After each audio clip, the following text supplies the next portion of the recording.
Welcome in to ROC Hockey Weekly. I'm Rachel Leiber. Thank you for joining me while I get you ready with all things Amherst this week, the last week of February. We'll get you ready for the last 2 months of the season, everything you need to know with the Amherst. Thad Brown joining me in the studio as well. We'll get to him a little bit later, talk a little bit more about what's going on around Rochester, what the Amherst are looking forward to with these upcoming stretch of games. We've got a interview with Riley Fiddler-Schultz in today's show. We've also got some sound from the 1996 Calder Cup champions, so a lot to get to today. But of course, we got to start off the top with the news of the day, and we're going to start with Zach Metza. We talked about him a little bit last week, coming back to the Amherst for the first time since December, and now he's going back to the Sabres.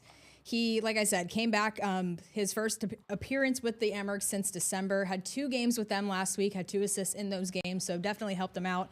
But he's played 26 games with the Sabres this season, and they need a little bit more help up there with some injuries going on. So he is going back to the Sabres, and good thing for the Sabres, maybe a bad thing for the Amherst. We talked about last week. His production has been definitely something the Amherst might want to use in this backstretch of the season, but who knows? Maybe he'll be back down in Rochester soon. Also going to the Sabres is Anton Wahlberg. Now, he has not made his NHL debut yet. He was a second-round pick in 2023. He has 25 points through 47 games with the Amherst this year, so definitely making an impact there in Rochester as well. But like I said, has not made his NHL debut yet, but will be with the Sabres. And another news of the day, we'll get to a little bit later in the show, more details with this one, but goalie Scott Ratzlaff has been assigned to the ECHL in Jacksonville. That comes off the 7-4 loss to Utica he took a little bit over a week ago.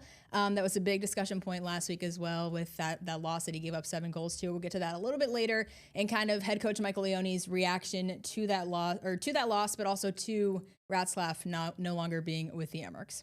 All right, so now we got to do some recaps of what's been going on these past week with the Amherst. On Wednesday, the Amherst lost in a shootout 3-2 to Charlotte. Devin Levi, though, had 30 saves, so kind of a bright spot, but still a loss for the Amherst here last week. And then on Friday, another overtime loss. This time it was 3-2 to Laval, who the Amherst can't seem to really get over that hump this year. Carson Meyer had a goal in the first period to tie it up at 1. That was his 4th goal in the last 7 games. And then Isak Roseyan, doing what Isak Roseyan always does, goal in the 3rd period here, ties it at 2. That's his 25th goal this season. Sends this one to overtime, and then just over a minute into overtime, Laval's Mark Delgazo scored the game winner on Devin Levi. Like I said, Devin Levi, a lot of great saves this game, but a lot of the ones that you would want to go that way, it did not go his way. He did have 34 saves in his 35th game as an Amherst this year. So now we're going to bring in Thad Brown and talk a little bit about, reactions to that game. Devin Levi played well until Devin Levi didn't play well. So what are your takeaways from that loss to Laval on Friday? So that game could have been 10-9. There were so many chances back and forth for both teams. And the thing that I kind of react to, number one, is the second goal that Laval scores there. It's a weird play where Levi kind of gets caught out of his crease, and then as he's backing back into the crease, the puck goes off his skate, and he almost walks the puck into his own net. And it's a mistake. It's a bad goal to allow, but I can't get mad at him because if you watch that game, there's 8 to 10 other really big saves that Levi makes. And we talked last week about how this stretch coming up was going to be better teams. It was Charlotte, who's a 3rd place team in the other Eastern Conference division on Wednesday. Laval, who's the number 1 team probably in the conference, arguably, on Friday. And in both games, the Amherst kind of hung and got a point going to overtime, but lost the game. And it feels like for them to compete at that level, the level that Levi has to play at is just unreasonable. That he has to be the next reincarnation of Dominic Hasek to make this work for the Amherst right now. And it's only 2 games. It's hard to sit there and draw a gigantous conclusion over what happened in those 2 games. But the reaction to me in both of those is that they were competitive, they generated chances, but they just give up too much defensively to be able to win games, at least consistently against teams like that. Yeah, we've been, the last few weeks we've been talking about this. It feels like the Amherst, and they've discussed it too, that they are there, but they're not. They're almost there, but they're not quite there. And it feels like a lot of times they're kind of relying, not maybe as a team, but it feels like the narrative is Devin Levi needs to have a good game or this just isn't going to work. And I think that's one of those cases, as he did have, great defense or great saves, but at the same time, when goes into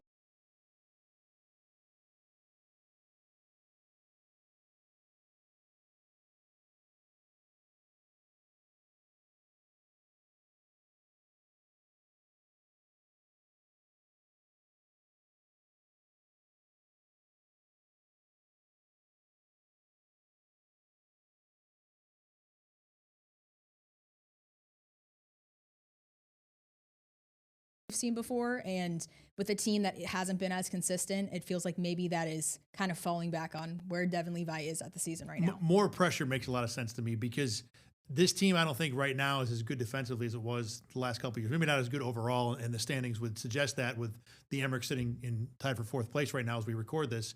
I think that there needs to be more around Levi right now. That this is not a goalie problem. This is a rest of the team defensively problem because we saw what Roseanne did. Helenius continues to be a really solid offensive player. Zach Jones is, as we talked about, one of the better scoring defensemen in the league. So that they have firepower, but Levi feels like he's being hung out to dry, at least this week, too many times. I think the Emmerich gave up almost 70 shots in those two games. And again, it's Laval. It's another good team from the other division in the conference. So some of that is to be expected. But for this to be a really threatening playoff team, they're not playing at a good enough level, I don't think, right now for that to happen. Yeah, you mentioned Laval is one of the best teams. They are at the top of the North Division. They might be one of the best teams in the American League. So that's going to take us right into our Listening to Leone segment. Michael Leone has a lot of thoughts on this Laval game as well. Some positive things. He was happy with the way his team played. Just like you said, it could have been a 10-9 game, and Leone touched on that as well. But he was also asked, it feels like Laval has a sense of confidence when they come to Rochester, just playing Rochester in general. So here's what he had to say just about the way Laval played on Friday night. They just got a lot of confidence, and no matter the score of the game, they always feel like they're in the game. They just got a really good team. They just keep playing. I think this year we've played them 5 times. We're 2-2-1. But I think the guys look up up for these games. I think it's become a rivalry in our division. The games are intense. There's a lot of scrums after whistles, and obviously the playoff series last year, tonight was similar to a high-level playoff type game. So Thad, what are your thoughts on Laval? Like I said, top team in the North Division. Just what are your thoughts on the Emmerichs maybe getting over that hump, or is Laval the team that might be in the way of a postseason run for the Emmerichs? Oh, for sure. And I think Leone kind of hit it on the head with coming off of a 5-game postseason series that was pretty tight. At least it went 5 games. Game 5 wasn't as tight, but it was the kind of series where you can generate a little bad blood. And I think we've seen a little bit of that when those two teams play this year in the regular season. Laval's the best team in the league, or at least in the division right now. So 100% they're going to be in the way. And where it stands for the Emmerichs right now, with them in pretty good shape to make the playoffs, but less likely to be able to move themselves out of that 4-5 opening round series, you're probably going to see Laval in round 2 for the Emmerichs, round 1 for Laval. So one way or another, you got to get around this Rocket team who's been really good the last 2 years. And the fact that the Emmerichs at least are familiar with them, have played a playoff series recently where there was some success, I think is some reason for sure for encouragement. For sure, going back to that series last year, I was at a few of those games, and I think the only word I can think to describe Laval is they're just daunting. Like, they are just a big physical team, and you have to think there's got to be some revenge of thinking back to last season of wanting to, get over that postseason hump. But Laval is a really tough team, at least from what I've seen in person, and obviously this year they're doing it again. They're still at the top of the division. All right, so some Emmerichs also had some thoughts on Laval. Jagger Joshua was asked, what is it about the physicality of Laval that makes it so tough for them to play? And he had a pretty telling answer. It makes it a little easier when these guys are looking for the battle, and we got to answer. And like you said, these games seem to be a little more enthusiastic and a little more extra chippy. So that's something like come playoff time is that's what playoffs is about, and we need to be ready for that.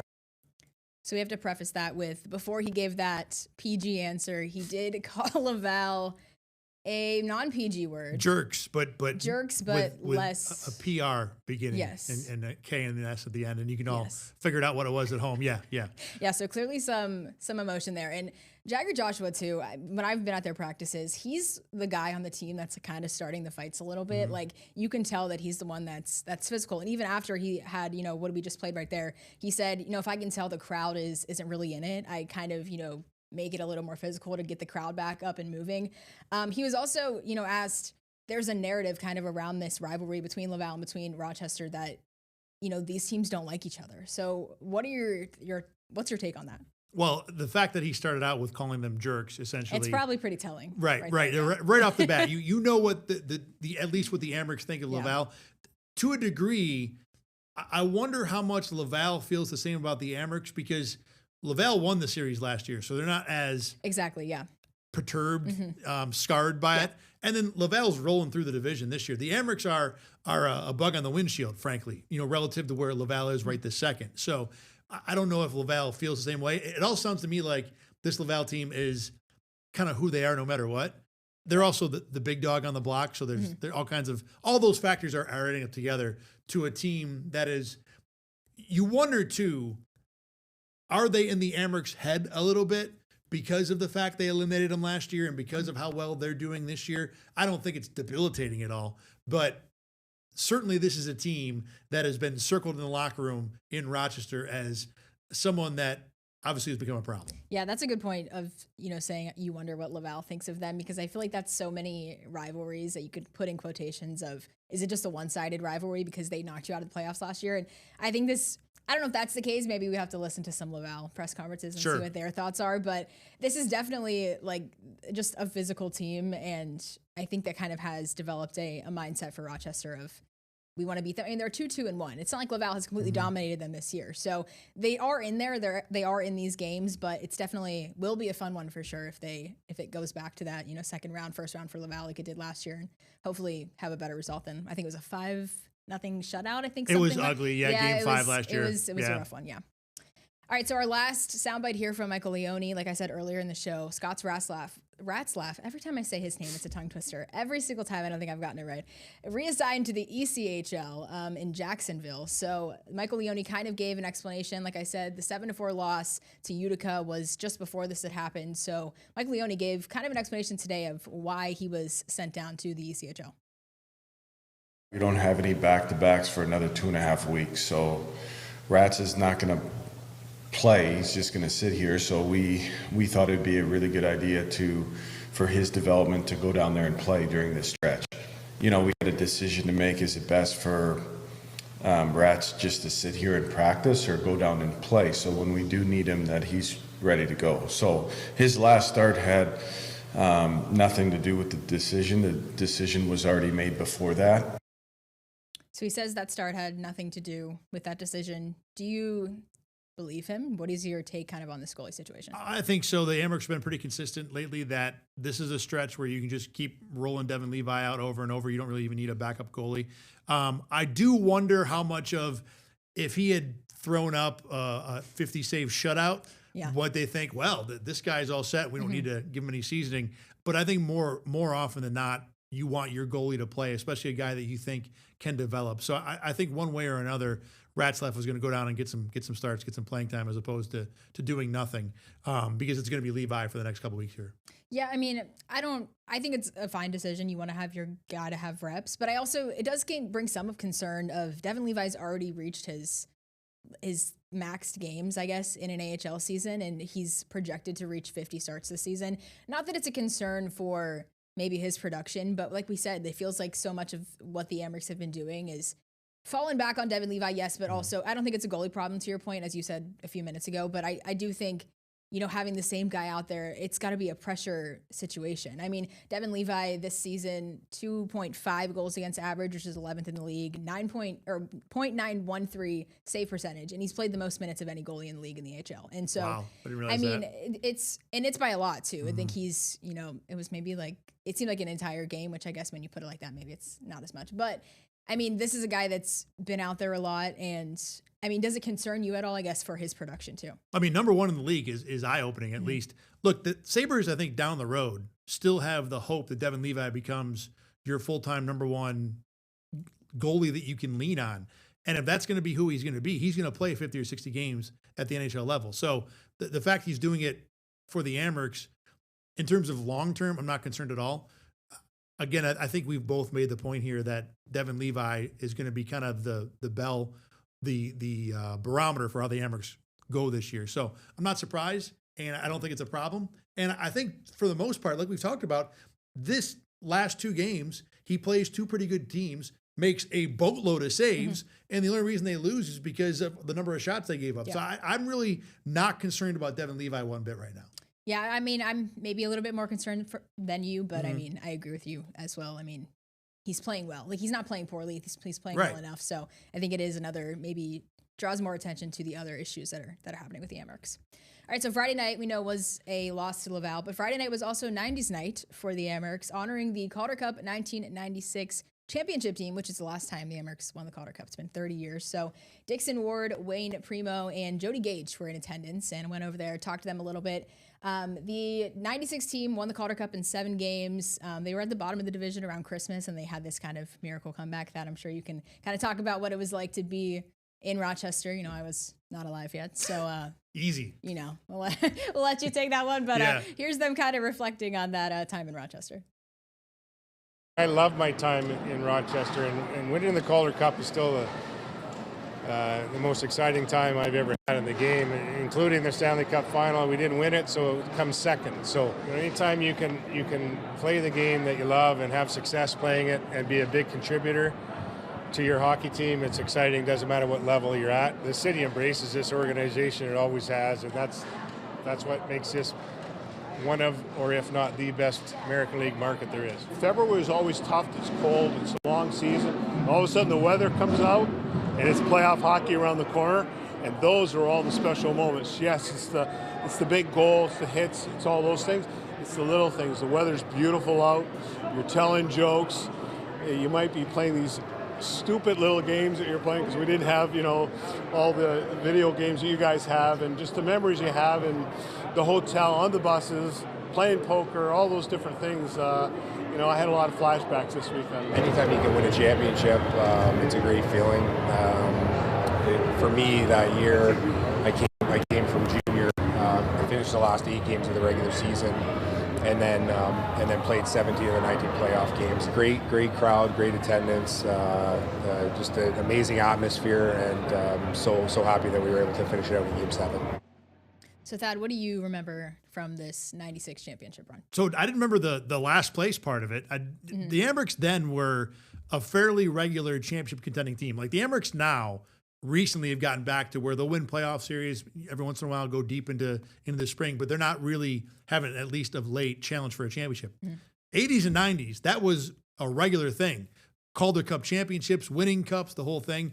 And I remember how excited this town got for it too. I think it was a whole different era of minor league sports, to where like in the 90s, and maybe a little more so late 80s, but certainly still early in the 90s, one thing I like to say to people all the time is, if you were a Dodger fan, or let's say for the hockey point of view, if you were an Edmonton Oilers fan, because they played at 10 o'clock, you wouldn't find out if they won on Monday until the paper came out on Wednesday, because the Tuesday morning paper would be out too early for that, right? So it was hard to really be someone who would follow that team. So I think you followed your minor league team, your local team, more. So it just amped up the energy around the Amerks. And then every year when they be in championships and play deep into the year, and it'd be the most important thing going on. I remember the games were on local TV, which was fantastic, regularly. So I would watch games as a kid all the time. It was a real fun atmosphere. And the thing Jody Gage says too, hockey has this cheat code of their playoff coincides with like the weather opening up and finally being functional outside for those of us in the Northeast.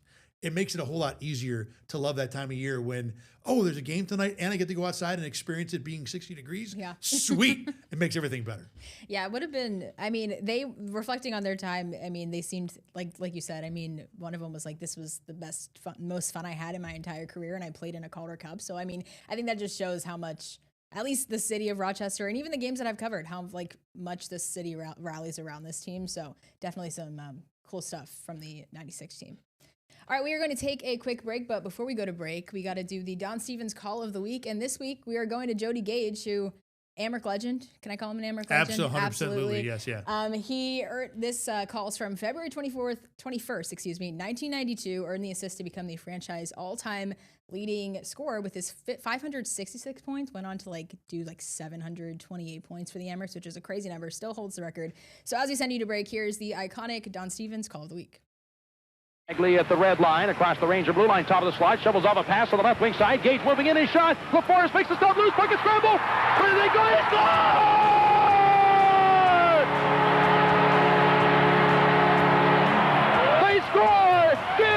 gets an assist!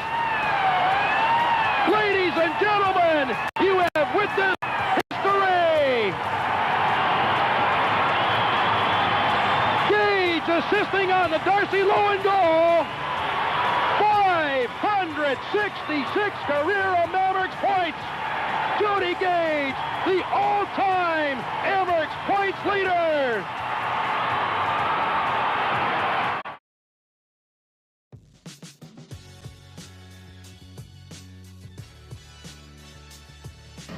Welcome back to ROC Hockey Weekly. It is now time for our Breaking the Ice segment, where we get to know some Amerks players a little bit on the ice, a little bit off the ice as well. Today I'm joined with Riley Fiedler-Schultz. How are you doing today? I'm good. How are you? I'm good. Thanks for joining me. I'm going to get to know you, like I said, a little bit off the ice. We'll talk about your game on the ice as well, but just kind of let me know, how's your season been going so far? It's been good. Yeah, it's been a lot of up and downs for the team and stuff like that, with a lot of injuries and guys going up to Buffalo. But I think we've done a really good job of weathering those storms all in all, and had a good year personally too, so it's been a lot of fun. Now, you've been with the Amerks for a few years now. What is it about this group that maybe stands out to you, makes it special compared to the teams that you've played with in the past? Yeah, I think this year we have a lot younger of a team, so we're all in a very similar stage of life with each other, and it's been a lot of fun to see all the skill and speed that we have to offer on our team, and just different guys playing in different roles. So yeah, it's been a lot of fun to watch. Now, if you had one word to maybe describe this group as a whole, if you could encapsulate it in one singular word, what would that be? I think fast is probably a good word to describe it. We like to play direct north, and that's when we're at our best. We know who we are as a team, and when we play to our identity, we're a tough team to beat. Now, what about your head coach? Do you have a singular word to maybe describe Michael Leone? Calm is probably a good word. Yeah, he's a very calming presence, and very smart with his hockey knowledge, and I'm very grateful that we have him here as a coach. Now, speaking of your time here in Rochester, what is a top memory that kind of stands out to you being a part of the Amerks? I think last year probably our first round series against Syracuse on the playoffs. That was a lot of fun, and we had some really good hockey and played, and the next round too, it was a battle, but I think that definitely that first round against Syracuse, that was a lot of fun. And we talked about you on the ice. I want to get to know you a little bit more off the ice. What does a typical day look like for you, an off day? Do you have any hobbies? What does that day look like for you? Yeah, I think just trying to relax and get away from the rink when I can, and focus on some other things, spend some time with my wife, and we usually try to get out and explore some different part of Rochester, and just enjoy spending time with each other. So yeah, I think just trying to unplug and relax in different ways. Do you have any favorite spots in Rochester that you like to explore? Highland Park's a good one, so we like to go there sometimes. There's a handful of really good restaurants too around the city, like Vern's, Nosh, a couple other places. So those are definitely some staples when we go out. Now, I interviewed Devin Levi last week, and I know that you guys are both from Canada, and I asked him, are there anything you miss about Canada, being here in the U.S., any foods, any traditions, anything about home that you miss? There's definitely some things. I mean, just the usual kind of chain restaurants they have back home in Canada. I'd say the Canadian Tim Hortons too. It's just got a little bit of a different vibe than the American one, but those are probably the two main things. And obviously seeing family and friends too. Pretty far away from my hometown here, so my parents get out a few times a year, but it's definitely nice when they do, and when I get to see some other family and friends too. Now, if someone was visiting your hometown for the first time, where would you take them? What would kind of the tour of your hometown look like?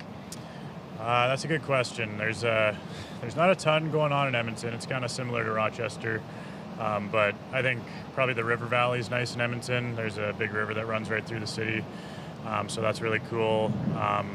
And then, hockey games, stuff like that, that's big to go to, especially in the playoffs in Edmonton. Those are probably the main things that people get excited for. We're going to play a little game. It's going to be a finish the sentence. So I'm going to tell a sentence, and you're going to fill in the blank with what you want to in the end. Okay. So the first question I have for you is, if I could play hockey with any player in the world, it would be? I think Connor McDavid. Yeah, it'd just be so cool to be first-hand witness to the way he plays the game and the speed and the skill that he has, and be able to be on the ice with him and trying to work with him would be pretty amazing, I think. If I could play any Olympic sport other than hockey, it would be? I think watching the Olympics right now, I think ski jump would be pretty cool. Okay. Just feel like you're kind of flying through the air for a little while. So yeah, I think that would be a cool one. Okay. My funniest teammate is? I think probably, I'm going to say a tie between Devin Levi and Jagger Joshua. They're big personalities in the room, always bring a lot of energy to the ring. If I wasn't playing hockey, my job would be? That's a very good question. I'm not really sure. I always kind of dreamed of being maybe a doctor if hockey didn't work out or something like that. Maybe What kind of doctor? Okay. maybe a chiropractor. Okay. Or something in sports medicine like that. But yeah, that's probably what I'd be trying to do. And then my last one, my favorite part about being an Amerk is?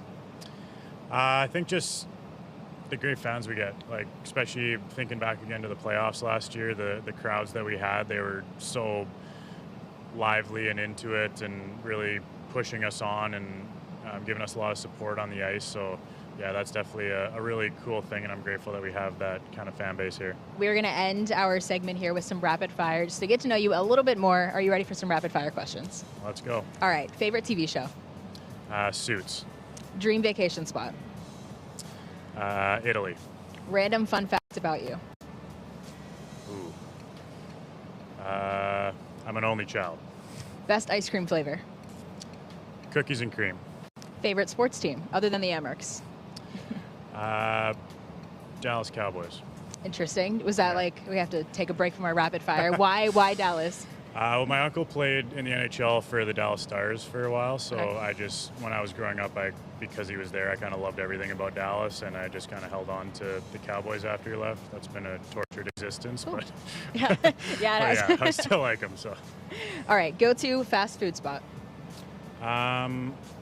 Chick-fil-A. If you could have a superpower, what would it be? To fly. And last one message for Amerks fans. I'd say just thank you for all your support. We really appreciate it. It makes a big difference to us when you guys are loud and cheering us on in the stands. So yeah, just thank you for all that. That is going to do it for our Breaking the Ice segment. Thank you, Riley, so much for joining me. Thank you. All right, that is going to wrap up this week's ROC Hockey Weekly. We'll see you back here on Wednesday next week. For Thad Brown, I'm Rachel Leiber. Thank you so much for joining me. We'll see you then. Get the Rochester First streaming app today for everything you love from News 8 On Demand, plus exclusive shows you won't see anywhere else. Search ROC and download for free on Roku, Amazon Fire, and Apple TV.